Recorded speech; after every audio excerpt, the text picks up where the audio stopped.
Hi, I'm Rachel Dillon. And I'm Marcus Dillon. And this podcast is Who's Really the Boss, where we highlight the joys and challenges of running a business with your spouse or family. Our mission is to strengthen families and businesses by helping listeners avoid the mistakes we have made so they can lead and live happily ever after. Welcome back to Who's Really the Boss, another episode that we get to record today. Hey, thanks for, this is the last episode that we'll record today, then I get to have lunch. That's nice. That's always fun. We always talk about food, which is very, very interesting considering the lifestyle that we lead. I think there's a lot of talk about food focus for people who constantly undereat. And so perhaps that's why we talk about food so much, because we do limit the things that we would probably rather have large quantities of. We limit them to special occasions or just fewer times per month rather than daily. I like to eat.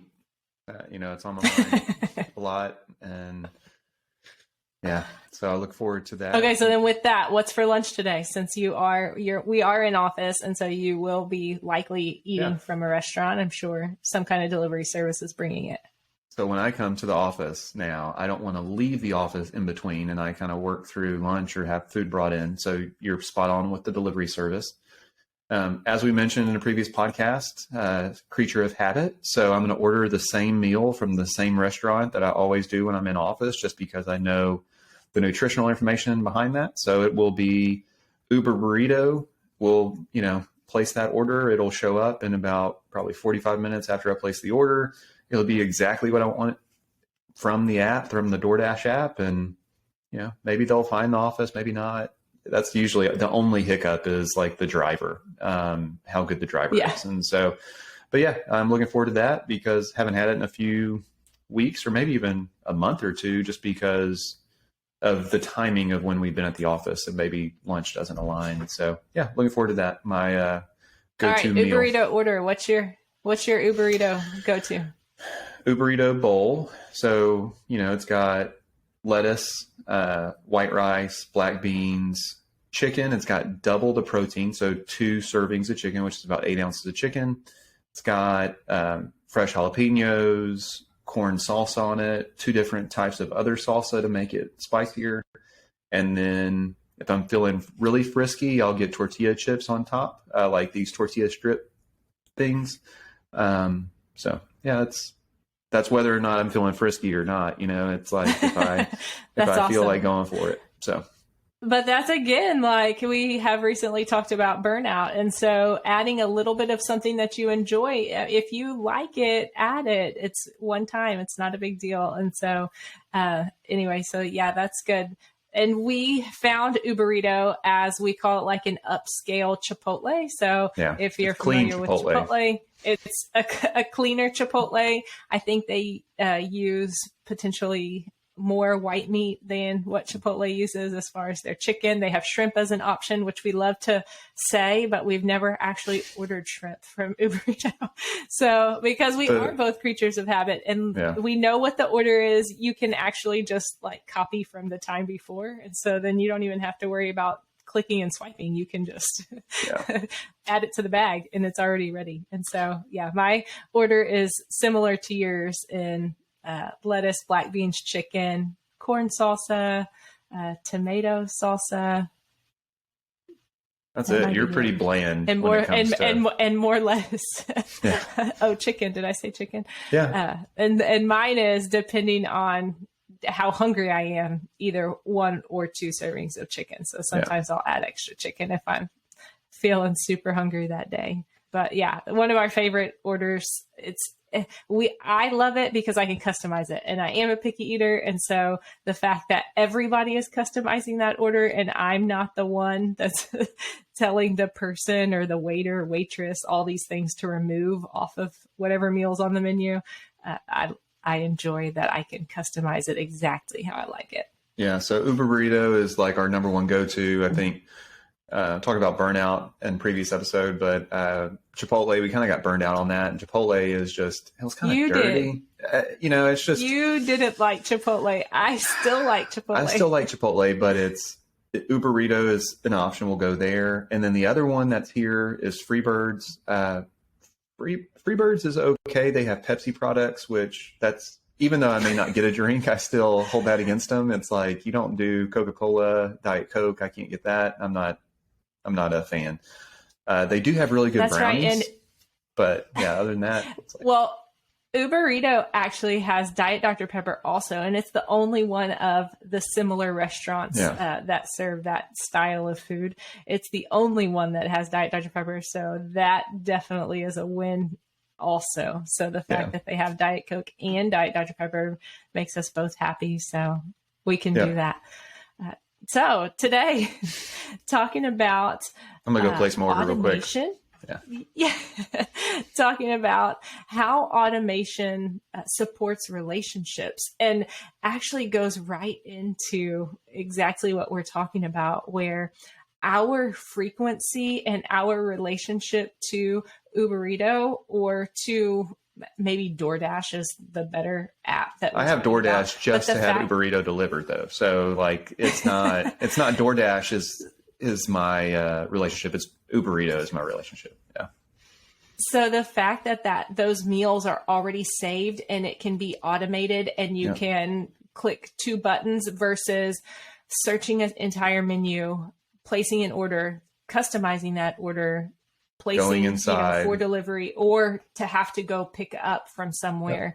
But this is automated. So now it is the place that we order from 9 times out of 10 if we are working in an office. And so really that's kind of the direction of the conversation today is going how automation can support relationships, where I think something kind of a false belief or something that maybe does happen sometimes, that automation kills relationships because you lose the human to human interaction. And so we just kind of want to go through how automation can support relationships and how it can be a positive. It does not have to be a negative or isolate or alienate a business from their clients. Yeah, I think all that's really great. In addition to DoorDash, we do that same thing with Chick-fil-A and Starbucks, and it's just, what you like. Don't forget Sonic. Sonic, yeah. So all of those conveniences of life have made our life easier because we know 9 times out of 10, that order is going to be exactly what we ordered. You have some human element where you may have some mix-ups, but we ordered it correctly. We know that it went into the system correctly. Now, if it wasn't made according to the order, that's another thing, just a variable. Automation, it doesn't stand alone. So automation, I think, falls under process. So process is really what you talk through. And so the processes that run a business, that run an accounting firm or a dental office or whatever we're applying it to, that ultimately is what you have to evaluate. And so within processes, you have different software, whether it allows for automation, it allows for like connections between APIs, between 2 different software databases that you're trying to maintain. But then also within processes, you have the most important part, which is people, or at least we do in our business. Some e-commerce businesses don't have any people and it just shows up to a certain extent. But for us, we have people that are a huge part of that process and that deliverable and how all of that works.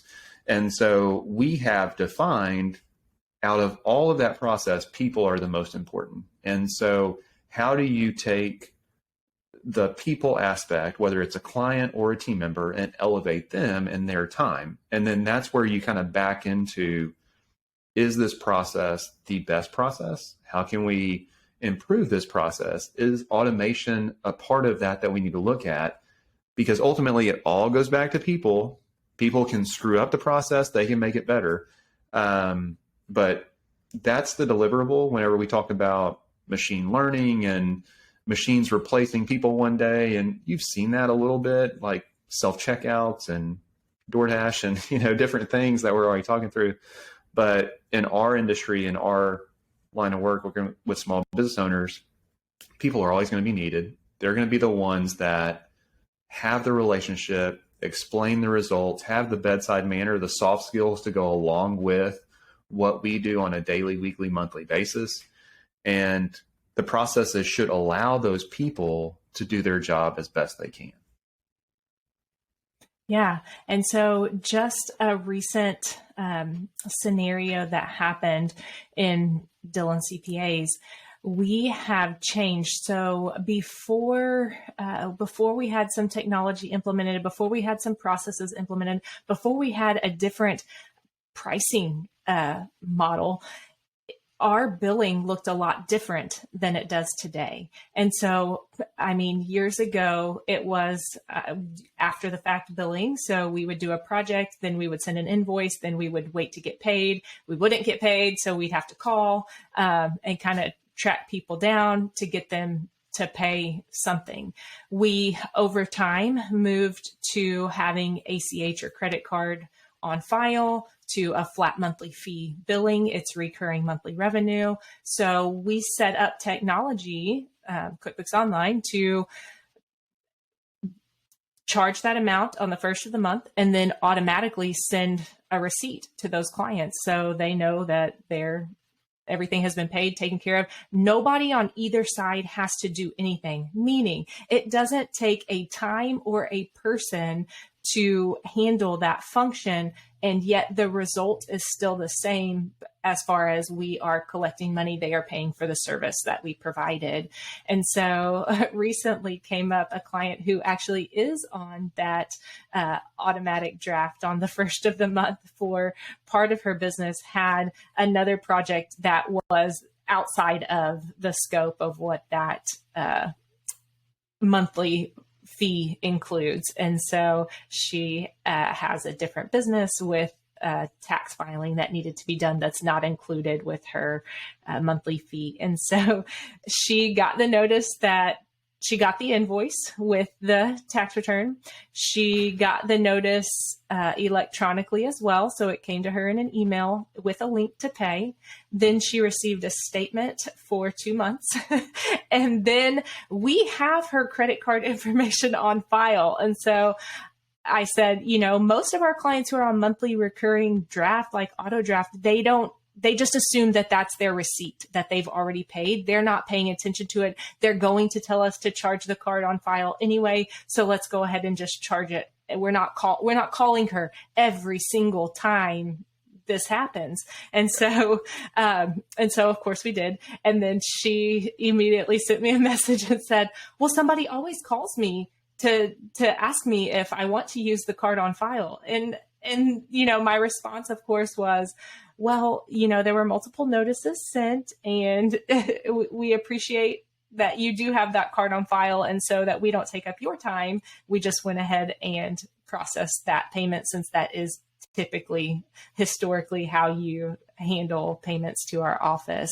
And so it just really gave me pause and made me stop and think that I don't want to ruin the relationship with that client, because the relationship is good. We have great communication back and forth over this silly invoice that's, not included in that fee. But also, we don't have to supply a person in Dillon CPAs that's calling to remind her or ask her of something that we've already set out ahead of time and agreed to, that we have access and ability to do, and that she had received those reminders. QuickBooks is so nice that it lets you see that they viewed the invoice. So she has seen it. It's not that it got in a clutter or a junk, but that if we're supplying a person to call and just check up on or chase down things that are already automated, there's already a system in process, then that's time that we can't do other things. So for myself, then that's time taken away from planning podcasts. That's time taken away from marketing materials. That's time taken away from checking in with staff members, hiring new team members.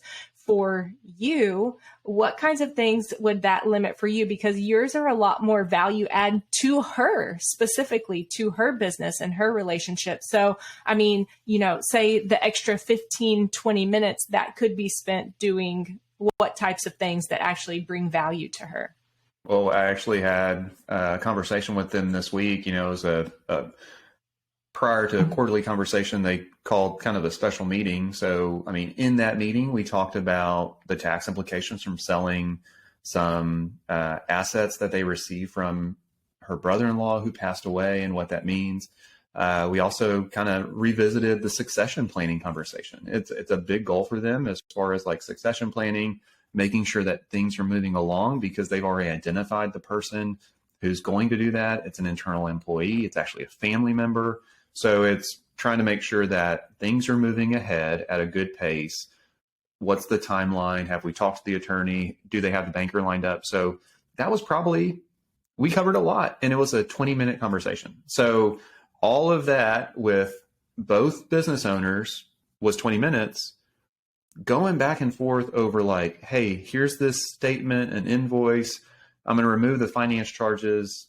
Do you approve the credit card? Oh, here's the credit card number that we have on file. Is that the best one? Like, just stop. Like, it's done. Like, we know you're going to pay the invoice. It's just a matter of getting the money for it.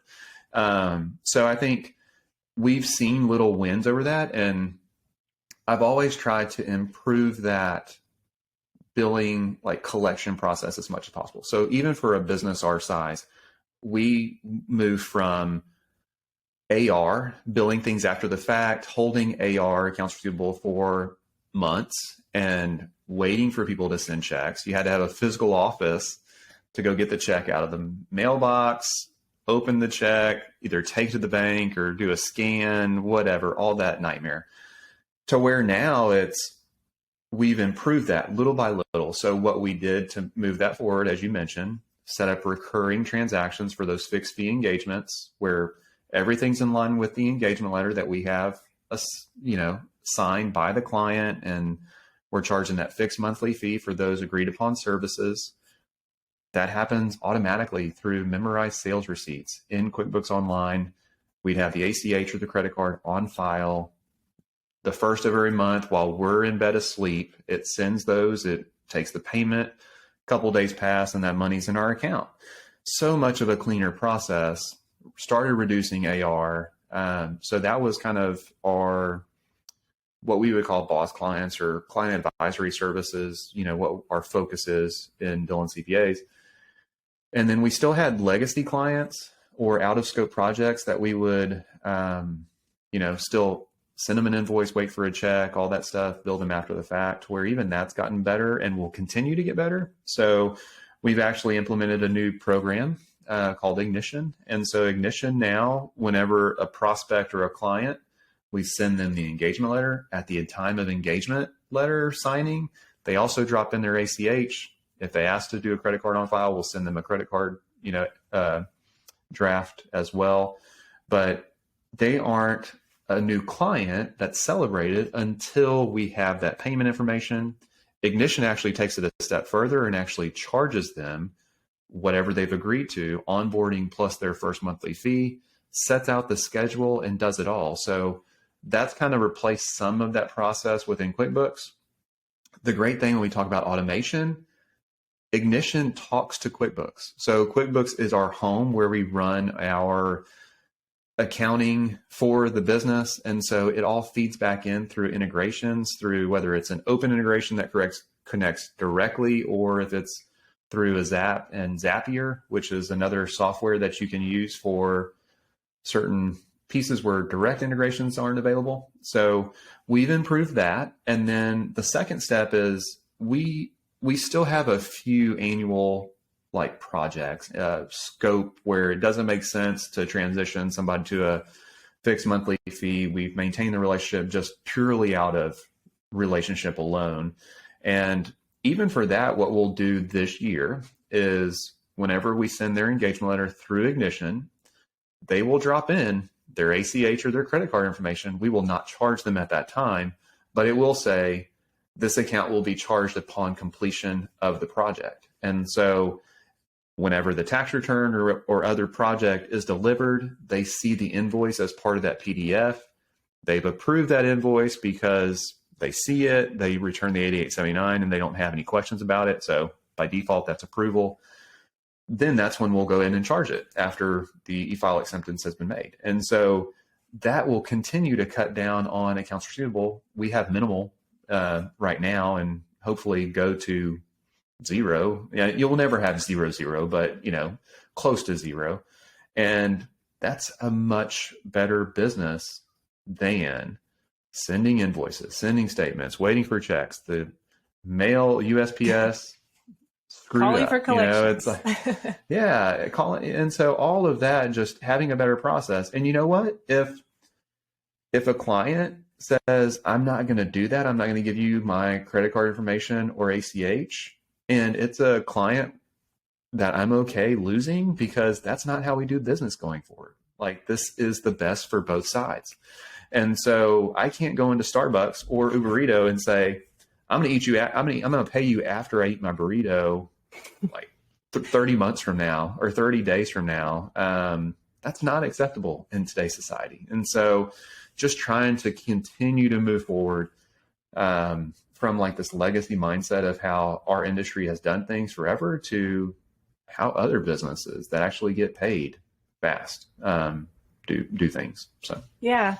So let's continue on better for both sides. So just our business model and the services that we provide. So BOSS, our back office support system, is the accounting, the bookkeeping, the payroll for clients on a monthly basis, in addition to quarterly consulting that involves business strategy, business planning, tax planning, and of course their compliance filings that they need. So all of the tax returns, everything's included in that. But we had clients who moved to that service. However, they did not fully transition all of the way of doing business that goes with that system. So that system is highly automated. We use technology and we use people. We use both to support that relationship and to support the service being completed. And so we did have legacy clients who did not want to give access to their bank accounts for linking them to QuickBooks Online to be able to do the bookkeeping. So we would have to wait for the client to mail or fax, is really the relationship that I'm thinking of right now, that they would either mail in, sometimes fax, but mostly mail. So we'd have to wait for their bank statements to come in the mail, wait for maybe their invoices out of their invoicing system process that they use for that to come through, their check stubs to come through in a packet. And so then we were waiting. So then our time was spent calling to ask, have you sent this yet? Is it on the way? How did you send this? We haven't received it yet. A majority of the time it hadn't been sent yet. But then there was follow-up. Well, can you let me know when you receive it? And so there was a lot of manpower just checking on something that for the majority of our clients was completely automated and done. What that did is it allows less time to talk into that client's business, to talk into that client's financial statements that are done at the end of the month. It just doesn't allow enough time to have good conversation around business strategy and finances and cash flow, because we're constantly trying to catch up because we're behind based on an old process of mailing things in versus linking things electronically, letting them happen automatically in the background so that instead of just trying to do data entry and scanning and all of these really, what do you call them? Like functions that a person has to do. Those are automated for other people. So it really cuts down on the advice and the value add of that advice to his business versus our other clients that are benefiting from these conversations around inheritance that comes through, or opening second locations, or refinancing loans, or getting new loans, or, applying for government subsidies, whatever it might be at the time. So. Yeah, no, I think, there's a place for technology. And, the other piece that we look at is as we're evaluating pieces of technology in our business and then also in the businesses of clients, what openly talks to other pieces of software? Is it an open relationship? And so that's something that we now value. If something is very closed off and has to sit alone and it's another database that we need to maintain, it's probably very unlikely it will move forward with that piece of software unless it's just something that is integral to the business. And so one of those pieces that we continue to look at in most accounting firms and professional services, like this practice management, it always comes up, and people talk about practice management software all day long because they think having a new practice management software is going to make their practice better. And it's not. Processes are going to make your practice better. And having the right software as part of those processes is going to help. But if you've got crappy processes with your old practice management software, you're going to have crappy processes with your new practice management software. You're just going to be probably paying more in software costs. And so as we've kind of got to this point with 20 plus team members and getting to where we step back and we say, God, we log into a lot of programs every day. And whenever we set up a new team member, it's like, oh, you need access to this, and you need access to this, and it just gets overwhelming. So as we've gotten to this point, it's like, how do we consolidate and use less programs to continue to do either what we're already doing or even do more in certain situations? So it's diving into what are those core products, what are those core programs in your business, and investing, like readdressing, like what are the latest releases? What does that now speak to? What can you do in that? You're not getting rid of the software, so how can you use it better versus relying on another piece of software that doesn't talk back and forth? And so we're diving into all these, open API and Zapier links and just trying to run a better business, because there's a function in our business where we invoice out of QuickBooks, but we track projects and time and billing separately in another product called Onvio. Well, Onvio doesn't speak to QuickBooks currently. And so there is a process at the end of every month to close the month for you and I specifically, that we're the ones involved in it. And it probably takes a combined effort of 6 hours between my time and your time. And there's stuff like that we've been doing for years. And you just question is there a better way?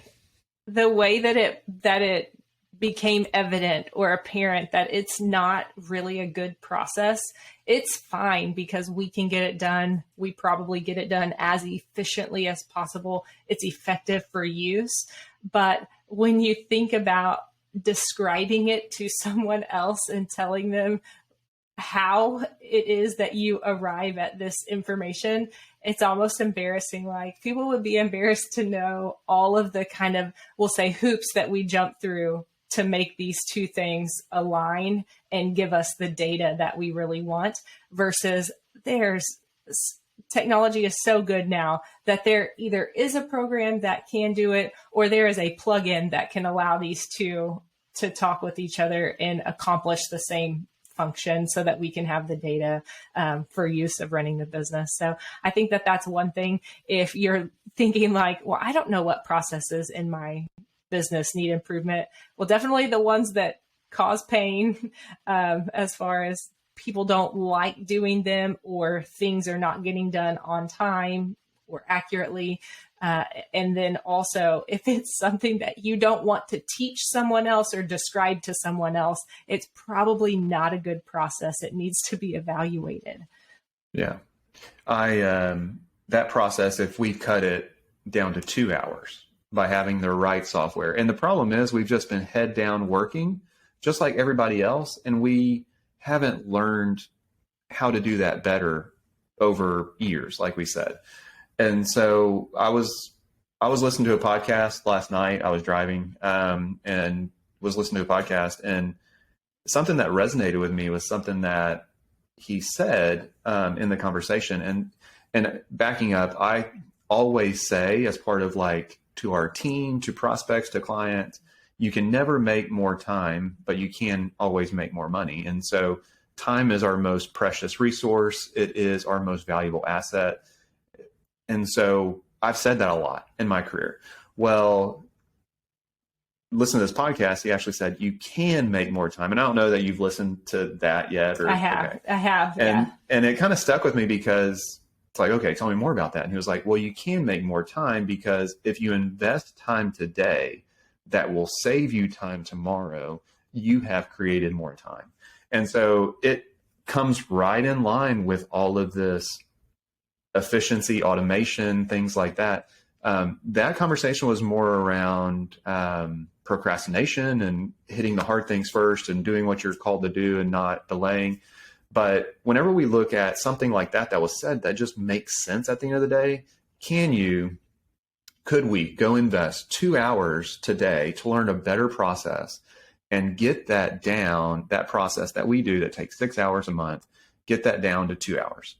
If so, we have created 4 hours by an investment. So the first month, it's only a net of 2, but then ROI every month, and we're getting the benefit of that. So I think that was huge. It kind of helped solidify, okay, it does make sense to step away and like get out of the weeds of day to day and production and everything like that. So that's kind of where we're at season of life in the business is we're pretty set on these pieces of technology. They're best of breed, but we're not the best users of that technology. So how do we get to know that better? How do we employ people? How do we spend budget to have people tell us how to use those better? I'm totally okay with that because it allows our team to know that they're using it the best way possible, stay up to date, stay educated, and serve our client really well.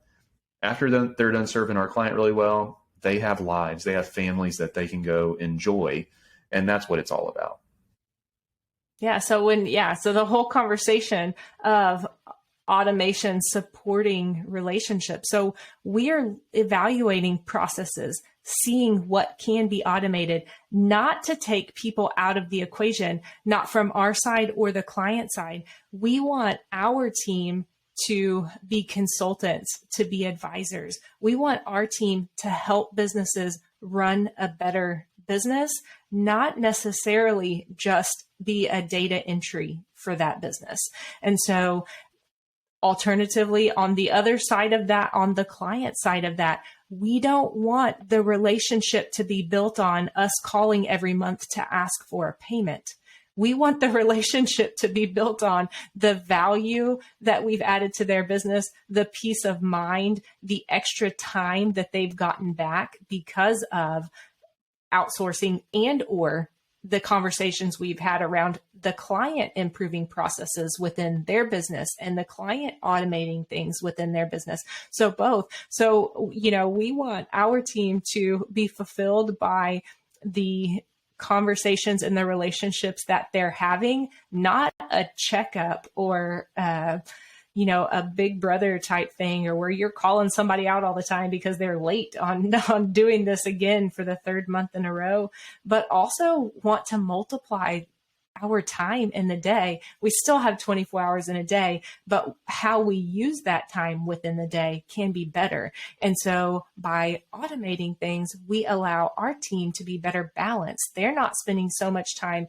working. However, they're getting the same or better results. They're becoming more efficient, more productive in a shorter amount of time. And so then they're able to spend that time doing things that they enjoy. So those are really how automation can support relationships, and not that we're trying to automate things so that we can eliminate people. This is not coming from a place of we want fewer people because people are messy. This is definitely coming from a place of how can we have better conversations and stronger, more enjoyable relationships with people by adding more time to our day through good processes and automating what can be automated. Yeah. Another example, I don't know if you're looking for another example, but let's do it. Well, one is, tax season we've been serving clients all year long, and tax season, you have the deadline and you have an additional project that needs to come in with the tax returns. And so something that we're investigating right now is like, okay, how do you balance out, because that extra project does take time. It's got a deadline attached to it, whether it's March 15th, April 15th, whatever. How do you create more time, or how do you efficiently let technology do that thing for you? So we're investing resources, time, and budget right now to figure out what that looks like. How does the accounting essentially go into a black box of technology? The black box of technology immediately feeds into the tax program, and then no one had to prepare that tax return. Then they just review it. And so I think situations like that, the first year, we know that we're going to have a little bit of inefficiency in there because it's going to have to be mapped. We're going to have to do some mapping of where those accounts go and how they feed into the tax program, how we set up the right process to review that and make sure that there's everything being accounted for.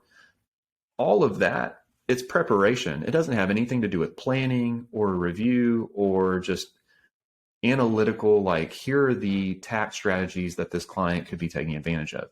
More than likely, we've already talked through that because we have a relationship with our clients where we do that throughout the year. So it's really just that preparation piece, the keying of numbers into a tax program that no one enjoys.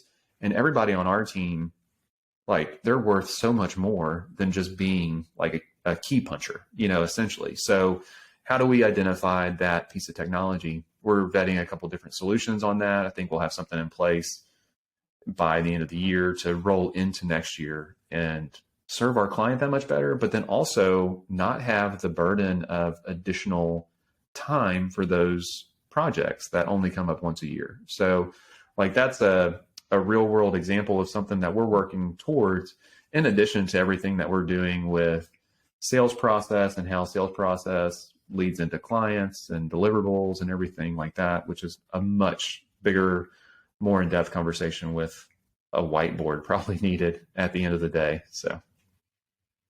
And I love that, because that automation of that preparation doesn't change the relationship with the client at all. There is no discussion at tax preparation time, because the tax preparation is a byproduct of the quarterly meetings and the monthly bookkeeping and payroll and conversations, financial statements that have happened throughout the whole entire year. So honestly, for our clients, when we get to tax time, it's more of a signature and next steps conversation, which can still happen, and potentially in greater detail, where now if the client has questions about, hey, what does this mean? I've never asked on my tax return what this means or why these numbers are here. There's time then to go through that. And that doesn't become a nuisance or an annoyance, because you're so backlogged from doing all the data entry and preparation that you don't have to tell the client, I don't have time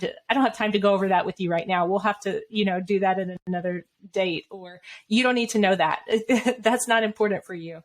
The only thing that's important is if you owe or if you're getting a refund. And so it's easier to build stronger relationships and be able to meet the client's needs of what they really want to know versus just a data entry, something that does not contribute to having a stronger relationship with that client. For sure. Yeah, I think you hit it on all points there with why we do what we do. And I know the feedbacks from the team sometimes it's like, oh, one more thing, but you have to lead from the making sure that they know the reason why. It's not to buy another piece of software, throw another piece of technology at them, or another process. It should be all around client service, maintaining a high level of client service and accuracy, and then giving balance to the team. And, it's just one of those, like, making the most of their time and showing them where their time is best spent. And that's ultimately what the resolution should be. And that should help support you in why you're changing processes or introducing automation into the situation. Yeah. And I think same can be said with clients. So as far as integrating technology and having them do things more electronically rather than manually or face to face. It's kind of finding out from them. And this is just, depends on relationship that you have with that client, that you want with your clients. And then also how your whole business is set up as far as volume. But it's kind of talking to the client. Do you really want to sit with me and show me each W-2, 1099, each tax form one by one? Or would you rather go have a cup of coffee? Because I would much rather go have a cup of coffee. So if you just upload those things, let us prepare the return, then, we can go have lunch, or we can do something that's a lot more enjoyable than me getting you to hand over physical tax documents and then you coming back to place those tax originals back in your hand. We can have a lot more fun together than this. We can, have a lot more meaningful conversation than this is my 1099 and this is my W-2 and this is my, retirement or social security form, whatever it might be that unfortunately our office has seen thousands and thousands and thousands of, when we don't need someone to show us since it is labeled on the on the form. So I think it's really helping people identify what do they really want out of the relationship, and then making sure that that aligns with what you have to offer. And so if those align what people want out of their relationship, then usually automating things or introducing new technology is not such a burden, because both people understand what the end result is going to be. Yeah, no, you're spot on. So, well, good. Well, hopefully people have takeaways, whether it's like, these are the software pieces that these crazy guys are looking at and where they're at. But I think you kind of come to the point, you can continue to grow with people and have people not doing the best processes, not using the best technology.